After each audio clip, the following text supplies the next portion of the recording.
Nintendo had their fall showcase of their Nindies yesterday, and while most of them were cool, there were 5 that stood out to me and that I want to just showcase today. What is happening? Mattmade here, bringing you the 5 games from the Nindies that you should keep an eye on. Now before we get started, Ori and the Blind Forest is not on this list, so don't even think that's going to be number 1, because it's not. I can play Ori on Xbox and PC. I'm good, I'm happy it's coming to the console, I'm happy it's hitting the Switch. I'm excited for Will-O-the-Wisp, but it's not new, it's not interesting, it's not surprising. So, number 5 is Hotline Miami Collection. This is cool. I'm excited that it's on the Switch. Hotline Miami is always a fun game, always great to play, and playing it on the go is even better. Like on the Switch, I can have it docked, I can have it undocked, I can do whatever. Sweet. As they say, it's a collection. I mean, it's only 2 games, so a collection of 2. I'm still cool. I'm still pumped about it. It got some pretty good screen time, and I know a lot of these Nindies that I'm excited about just didn't get screen time. They're on a sizzle reel to say, hey, this is coming out. Hey, this is coming out. But all in all, Hotline Miami's cool. If you haven't played it, definitely pick it up. It's out now. Came out yesterday with the Nindies. Number 5 is Eastward. Eastward looks so interesting and so damn cool. Like, take a look at this art style, this aesthetic. You're going out, my man has a frying pan, an iron frying pan. Like, that's dope. That's just funny. That's cool. This game oozes charm. This game is interesting. Again, this is another game that just didn't get enough screen time. I don't know why. Who knows? You tell me. Why do you think Nintendo did a sizzle reel with such interesting games? But it's something you definitely want to keep an eye out on. Kind of reminds me of Stardew Valley with a lot of action, a lot more action oriented, which I'm cool with. Like, everybody loves Stardew Valley. So let's get Eastward with this like cooking and weirdness, and just, it looks interesting. Just check it out. Look at this.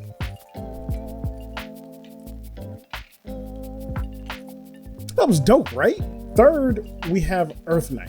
Now, Earth Knight is probably the most egregious offense of that sizzle reel. Like, the art style is dope. For one, just the aesthetic and the having like a black female lead is, need more of those. Come on, sizzle reel that? Man, get out of here. I'm living. It's a fast-paced platformer. It looks dope. It has a cool 2D hand-drawn and 3D render look to it. It just probably is the most unique game you'll see anytime soon. So if you haven't heard of this game, if it's not on your radar, definitely check it out. If you're into platformers, be on the lookout for this game. This game's definitely going to be a contender for one of the best platformers this year. Number 2 is Risk of Rain 2. Now, if you haven't played the first Risk of Rain, it's understandable, but play it, it's fantastic. It's a multiplayer roguelike. It's hilarious because you can get anything, any type of weapon. You drop in, you get it. You could be screwed, you could be a god, who knows? It's fun to play with people. I'm glad this is coming back. I'm glad this is getting a sequel. The only weird thing is that they said it was going to come out in summer 2019. And it's like fall now, right? Is it fall? I feel like either we're like the few last week of summer, so it has to come out like this month, or it's fall already. No idea which. I'm looking forward to the game. It's dope. Definitely gonna play it. So should you.